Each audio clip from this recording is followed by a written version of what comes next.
Okay, തുടങ്ങാം. ദ്രവ്യം. ഫിസിക്സിലെ ദ്രവ്യം എന്നുള്ള ഭാഗമാണ് നമ്മളിന്ന് നോക്കുന്നത്. സ്ഥിതി ചെയ്യാൻ സ്ഥലം ആവശ്യമുള്ളതും ഭാരമുള്ളതുമായ ഏതൊരു വസ്തുവിനെയും എന്തെന്ന് പറയാം? ദ്രവ്യം എന്ന് പറയാം. ദ്രവ്യത്തിന് പ്രധാനമായി എത്ര അവസ്ഥയുണ്ട്? 7 അവസ്ഥയുണ്ട്. ഏതൊക്കെയാണ് ആ 7 അവസ്ഥ? ഖരം, ദ്രാവകം, വാതകം, plasma, Bose-Einstein condensate, fermionic condensate, cork gluon plasma. പുതിയതായി കണ്ടെത്തിയ ദ്രവ്യത്തിന്റെ അവസ്ഥകളാണ് ടൈം ക്രിസ്റ്റലും എക്സൈറ്റോണിയവും. പിന്നെ എക്സൈറ്റോണിയം. പിന്നെ യൂണിവേഴ്സിറ്റി ഓഫ് എഡിൻബർഗിലെ ശാസ്ത്രജ്ഞർ കണ്ടെത്തിയ ദ്രവ്യത്തിൻ്റെ അവസ്ഥയാണ് ചെയിൻ മെൽറ്റഡ് സ്റ്റേറ്റ്. എന്താണ് ചെയിൻ മെൽറ്റഡ് സ്റ്റേറ്റ്? ഇതെന്ന് പറയുന്നത് ഉയർന്ന മർദ്ദത്തിലും താപനിലയിലും പദാർത്ഥങ്ങളിലെ ആറ്റങ്ങൾ ഖരമായും ദ്രാവകമായും കാണപ്പെടുന്ന അവസ്ഥയാണ് ചെയിൻ മെൽറ്റഡ് സ്റ്റേറ്റ്. ഇനി നമുക്ക് ഓരോന്നായിട്ട് നോക്കാം. ഖരങ്ങൾ എന്തുവാണ്? സോളിഡ്സ്. അത് നിശ്ചിത ആകൃതിയും വ്യാപ്തവും ഉള്ള പദാർത്ഥങ്ങളാണ് ഖരങ്ങൾ. അടുത്ത ദ്രാവകങ്ങൾ. നിശ്ചിത ആകൃതി ഇല്ലാത്തതും നിശ്ചിത വ്യാപ്തമുള്ളതും ഏതാകൃതിയെയും ഉൾക്കൊള്ളാൻ കഴിയുന്ന പദാർത്ഥങ്ങളാണ് ദ്രാവകങ്ങൾ. അടുത്ത വാതകങ്ങൾ എന്ന് പറഞ്ഞാൽ നിശ്ചിത ആകൃതിയോ വ്യാപ്തമോ ഇല്ലാത്തവയും തന്മാത്രകൾ തമ്മിലുള്ള അകലം വളരെ കൂടിയതുമായ പദാർത്ഥങ്ങളാണ് വാതകങ്ങൾ. അടുത്ത പ്ലാസ്മ. പ്രപഞ്ചത്തിൽ ദ്രവ്യം ഏറ്റവും കൂടുതൽ കാണപ്പെടുന്ന അവസ്ഥയാണ് പ്ലാസ്മ. സൂര്യൻ്റെയും നക്ഷത്രങ്ങളുടെയും കേന്ദ്രഭാഗത്ത് ദ്രവ്യം ഇരിക്കുന്നത് ഏതവസ്ഥയിലാണ്? പ്ലാസ്മ അവസ്ഥയിലാണ്. പിന്നെ സൂര്യൻ്റെയും നക്ഷത്രങ്ങളുടെയും തിളക്കത്തിന് കാരണം എന്തുവാണ്? ഈ പ്ലാസ്മയാണ്. വളരെ ഉയർന്ന താപനില കാരണമാണ് നക്ഷത്രങ്ങളിൽ എങ്ങനെ ഉണ്ടാകുന്നത്? പ്ലാസ്മ സൃഷ്ടിക്കപ്പെടുന്നത്. പ്ലാസ്മ അവസ്ഥയിൽ കണികകൾ സൂപ്പർ എനർജറ്റിക് എക്സൈറ്റഡ് രൂപത്തിൽ കാണപ്പെടുന്നു. സൂപ്പർ എനർജറ്റിക് അല്ലെങ്കിൽ എക്സൈറ്റഡ് രൂപത്തിലാണ് കാണപ്പെടുന്നത്. പിന്നെ ഫ്ലൂറസെന്റ് ട്യൂബിലും നിയോൺ സെൻസ് ബൾബിലും പ്ലാസ്മ അടങ്ങിയിട്ടുണ്ട്. തന്മാത്രകൾ ഏറ്റവും കൂടുതൽ ക്രമരഹിതമായി കാണപ്പെടുന്ന അവസ്ഥയാണ് പ്ലാസ്മ. വളരെ ഉയർന്ന ഊഷ്മാവിൽ ദ്രവ്യം നിൽക്കുന്ന അവസ്ഥയും എന്തുവാണ്? പ്ലാസ്മ അവസ്ഥയാണ്. ഉയർന്ന താപനിലയിൽ പദാർത്ഥങ്ങൾ അയോണീകരിക്കപ്പെട്ട അവസ്ഥയിൽ നിലനിൽക്കുന്ന പദാർത്ഥത്തിൻ്റെ അവസ്ഥ. അപ്പം പ്ലാസ്മ എപ്പോഴും ഉയർന്ന താപനിലയിലായിരിക്കും. പിന്നെ അവിടെ എങ്ങനെയാണ്? അയോണീകരിക്കപ്പെട്ട അവസ്ഥയിലാണ് പദാർത്ഥങ്ങൾ കാണപ്പെടുന്നത്. മിന്നലിൽ ദ്രവ്യം കാണപ്പെടുന്ന അവസ്ഥയും പ്ലാസ്മ അവസ്ഥയാണ്. സ്വതന്ത്രമായ ചാർജിത കണങ്ങളുടെ കൂട്ടമാണ് പ്ലാസ്മ. സ്വതന്ത്രമായ ചാർജിത കണങ്ങളുടെ കൂട്ടം. പിന്നെ അയോണീകരിക്കപ്പെട്ട അവസ്ഥ.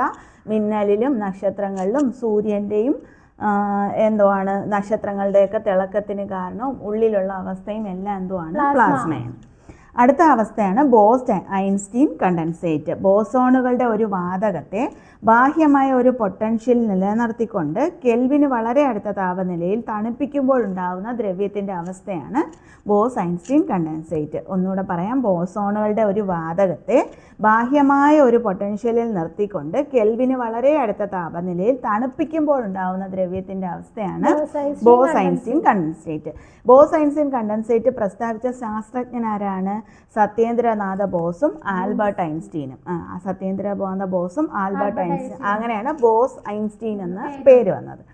ഇനി 2001 ആൽക്കലി ആറ്റങ്ങളിലെ നേർപ്പിച്ച വാതകങ്ങളിൽ ബോസ്-ഐൻസ്റ്റീൻ ഘനീഭവിച്ചതിനും കണ്ടൻസേറ്റുകളുടെ ഗുണത്തെക്കുറിച്ചുള്ള ആദ്യകാല പഠനങ്ങൾക്കും നോബൽ സമ്മാനം ലഭിച്ചതാർക്കൊക്കെയാണ്? Eric A Cornell, Wolfgang Ketterle, Carl E Wieman. 3 പേർക്കാണ് ആൽക്കലി ആറ്റങ്ങളിലെ നേർപ്പിച്ച വാതകങ്ങൾക്ക് 2001 എന്ത് കിട്ടിയത്? നോബൽ സമ്മാനം കിട്ടിയത്. Eric A Cornell, Wolfgang Ketterle, Carl E Wieman. ഇനി വസ്തുവിൽ അടങ്ങിയിരിക്കുന്ന ദ്രവ്യത്തിന്റെ അളവാണെന്തോന്ന്? മാസ് അല്ലെങ്കിൽ പിണ്ഡം. ദ്രവ്യത്തിന് പിണ്ഡം എന്ന ഗുണം നൽകുന്ന കണകം ആരാണ്? ഹിഗ്സ് ബോസോൺ ആണ്. ദ്രവ്യത്തിന് പിണ്ഡം എന്ന ഗുണം നൽകുന്നത് ആരാണ്? Higgs boson. ഈ ദൈവഗണമെന്നും ആരറിയപ്പെടും? ഹിഗ്സ് ബോസോണിനാണ് അറിയപ്പെടും. എന്നാൽ ഈ ദൈവഗണം എന്നുള്ള പദം ആദ്യമായിട്ട് കൊണ്ടുവന്നത് ആരാണ്? പ്രയോഗിച്ച ശാസ്ത്രജ്ഞൻ ലിയോൺ ലിൻഡർമാൻ ആണ്. ലിയോൺ ലിൻഡർമാൻ. ബോസോൺ എന്ന പദം ആദ്യമായി ഉപയോഗിച്ചത് പോൾ ഡിറാക്ക് ആണ്. ബോസോൺ എന്ന് പറയുന്നത് പോൾ ഡിറാക്കും ദൈവഗണം എന്ന് പറയുന്നത് ആരാണ് പറഞ്ഞ? ലിയോൺ ലിൻഡർമാൻ. അടുത്ത അവസ്ഥയാണ് ഫെർമിയോണിക് കണ്ടൻസേറ്റ്. അത് എങ്ങനെയായിരിക്കും? താഴ്ന്ന ഊഷ്മാവിൽ ഫെർമിയോണിക് കണങ്ങൾ ചേർന്നുണ്ടാകുന്ന ദ്രവ്യത്തിൻ്റെ അവസ്ഥയാണ് ഫെർമിയോണിക് കണ്ടൻസേറ്റ്. ഫെർമിയോണിക് കണ്ടൻസേറ്റിൻ്റെ അവസ്ഥ കണ്ടുപിടിച്ച ശാസ്ത്രജ്ഞൻ ആരാണ്? ഡെബോറ എസ് ജിൻ ആണ്. ഡെബോറ എസ് ജിന്ന് കണ്ടുപിടിച്ചതാണ് ഫെർമിയോണിക് കണ്ടൻസേറ്റ്. ഇനി കോർക്ക് ഗ്ലൂവോൺ പ്ലാസ്മ, അടുത്ത അവസ്ഥയാണ് കോർക്ക് ഗ്ലൂവോൺ പ്ലാസ്മ. വളരെ ഉയർന്ന താപനിലയിലുള്ള ദ്രവ്യത്തിന്റെ അവസ്ഥയാണ് എന്തോന്ന്, കോർക്ക് ഗ്ലൂവോൺ പ്ലാസ്മ. പ്രപഞ്ചത്തിലെ എല്ലാ പദാർത്ഥങ്ങളും കാണപ്പെടുന്ന അടിസ്ഥാനപരമായ പ്രാഥമിക ഘടകങ്ങളാണ് കോർക്ക്. എല്ലാ പദാർത്ഥങ്ങളിലെയും അടിസ്ഥാനമായിട്ടൊരു ഘടകമുണ്ട്, അതാണ് കോർക്ക്. ഇനി ദ്രവ്യത്തിന്റെ കോർക്ക് മോഡൽ കണ്ടുപിടിച്ച ശാസ്ത്രജ്ഞനാരാണ്, മുറേ ജെൽമാനും ജോർജ് സ്വിഗും ആണ്. ദ്രവ്യത്തിന്റെ കോർക്ക് മോഡൽ കണ്ടുപിടിച്ചത് മുറേ ജെൽമാനും ജോർജ് സ്വിഗും ആണ്.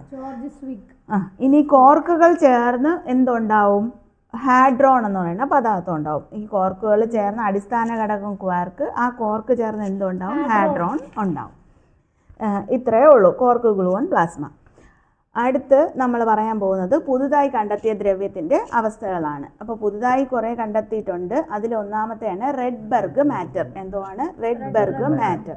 ഉത്തേജിപ്പിക്കപ്പെട്ട ആറ്റങ്ങൾ കൂടിച്ചേർന്ന് നിർമ്മിക്കപ്പെട്ടതാണ് എന്തോന്ന്, റെഡ്ബർഗ് മാറ്റർ. നിശ്ചിത താപനിലയിൽ ഈ ആറ്റങ്ങൾ അയോണുകളായും ഇലക്ട്രോണുകളായിട്ടും വിഭജിക്കപ്പെടുന്നു. അടുത്തതെന്ന് പറയുന്നത് Jahn Teller metal. Jahn Teller metal അതെന്തുവാണ്, അതിനെക്കുറിച്ച് 1937 പ്രസ്താവിച്ചിട്ടുണ്ട്. ഏതൊക്കെ ശാസ്ത്രജ്ഞനാണ്, ആർതർ ജാനും എഡ്വേർഡ് ടെല്ലർ. അങ്ങനെയാണ് ജാൻ ടെല്ലർ മെറ്റൽ എന്ന പേര് വന്നത്.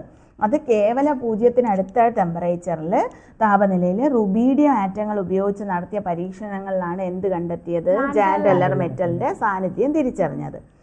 പിന്നെ കാർബൺ 60 ആറ്റങ്ങൾ ചേർന്ന് നിർമ്മിക്കപ്പെടുന്ന ബെക്ക്മിസ്റ്റർ ഫുള്ളറീൻ എന്ന തന്മാത്രയിലുള്ള ബെക്ക്മിസ്റ്റർ ഫുള്ളറീൻ എന്ന തന്മാത്രയിലുള്ള ആറ്റങ്ങൾ സവിശേഷമായ രാസബന്ധത്തിൽ രൂപപ്പെട്ട ദ്രവ്യരൂപമാണ് ജാൻ ടെല്ലർ മെറ്റൽ. ജസ്റ്റ് ഒന്ന് അറിഞ്ഞിരുന്നാൽ മതി.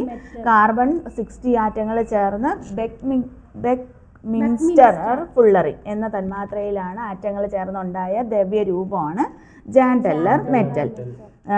പിന്നെ ജാൻ ടെല്ലർ ലോഹത്തിൻ്റെ ഏറ്റവും വലിയ പ്രത്യേകത എന്തുവാണ്, ഏറ്റവും ഉയർന്ന താപനിലയിലും അത് ചാലകത പ്രകടിപ്പിക്കുന്നു. ഏറ്റവും ഉയർന്ന താപനിലയിലും ചാലകത പ്രയോഗിക്കുന്നു. ലോഹവും കാന്തവും വൈദ്യുത നിരോധനവും, അതായത് ഇൻസുലേറ്റിംഗ് ആ പ്രത്യേകതയും അതിചാലതയും ഒത്തുചേർന്ന ഒരു അവസ്ഥയാണ് Jan Teller metal.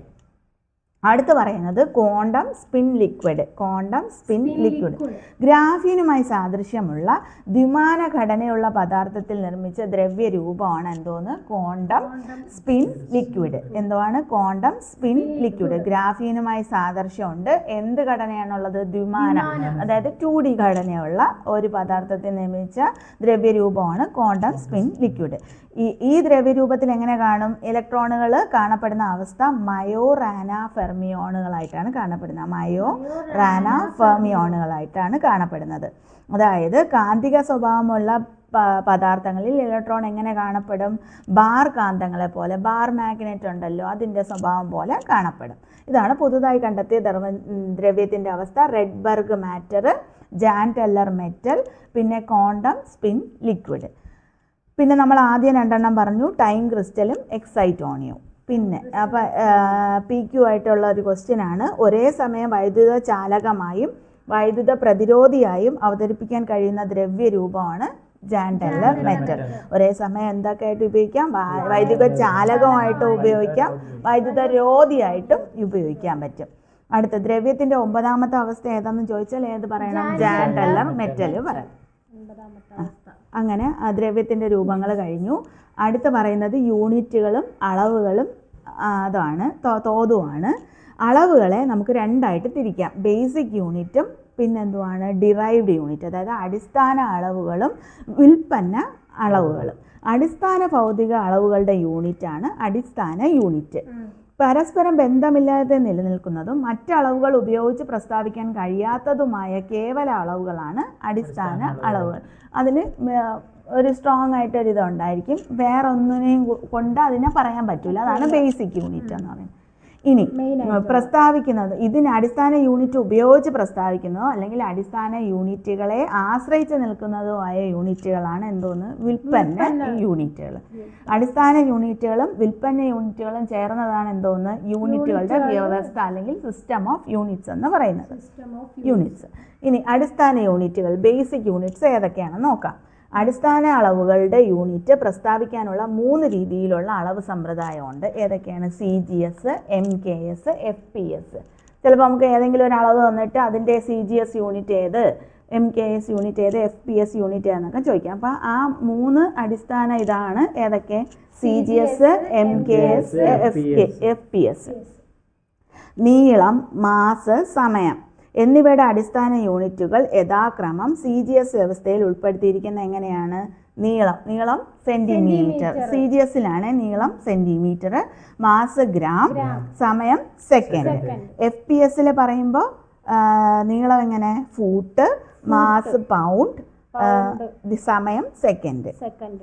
MKSലാണെങ്കിൽ നീളത്തിന് metre, മാസിന് kilogram, സമയം എങ്ങനെ തന്നെ? സെക്കൻഡ്. 3ലും എങ്ങനെ തന്നെയാണ് പറയുന്നത്? സെക്കൻഡ് ആയിട്ട് തന്നെ പറയുന്നത്. നീളത്തിന് centimetre, foot, metre, foot, metre. അടുത്ത് മാസാണെങ്കിൽ gram, pound, kilogram. SI unit സമ്പ്രദായത്തിലെ പൂരക യൂണിറ്റുകൾ അല്ലെങ്കിൽ സപ്ലിമെൻ്ററി യൂണിറ്റുകളുടെ എണ്ണം എത്രയാണ്? 2 എണ്ണമാണ്. SI സമ്പ്രദായത്തിൽ പൂരക യൂണിറ്റുകൾ ഏതൊക്കെയാണ്? പ്രതല കോണിൻ്റെ യൂണിറ്റായ റേഡിയനും ഘനകോണിൻ്റെ യൂണിറ്റായ സ്റ്റെറേഡിയനുമാണ്. അതായത് റേഡിയന് നമ്മൾ റാഡ് എന്നും സ്റ്റെറേഡിയനെ SR എന്നും ഉപയോഗിക്കാറുണ്ട്. അടുത്ത് MKS സമ്പ്രദായത്തിൽ പരിഷ്കരിച്ച രൂപം. നമ്മൾ MKS നേരത്തെ പറഞ്ഞല്ലോ, മീറ്റർ, കിലോഗ്രാം, സെക്കൻഡ്. ആ യൂണിറ്റിനെ പരിഷ്കരിച്ച് കൊണ്ടുവന്നതാണ് എന്തോന്ന്? SI unit. ഇപ്പോൾ സാധാരണ യൂസ് ചെയ്യുന്ന ഏതാണ്? SI യൂണിറ്റാണ്. ഇന്ന് ആഗോള തരത്തിൽ അംഗീകരിച്ചിട്ടുള്ള അളവ് സമ്പ്രദായമാണ് SI യൂണിറ്റ്. അതായത് അടിസ്ഥാന യൂണിറ്റുകളെ ആസ്പദമാക്കിയുള്ള പദ്ധതിയാണ് ഇന്റർനാഷണൽ സിസ്റ്റം ഓഫ് യൂണിറ്റ് അല്ലെങ്കിൽ SI unit. International system of unit അല്ലെങ്കിൽ SI യൂണിറ്റ്. ശാസ്ത്ര ലോകത്തെ അളവുകൾ പ്രസ്താവിക്കാനായി SI യൂണിറ്റ് സമ്പ്രദായം ലോകവ്യാപകമായി ഉപയോഗിച്ചു തുടങ്ങിയ വർഷം 1960.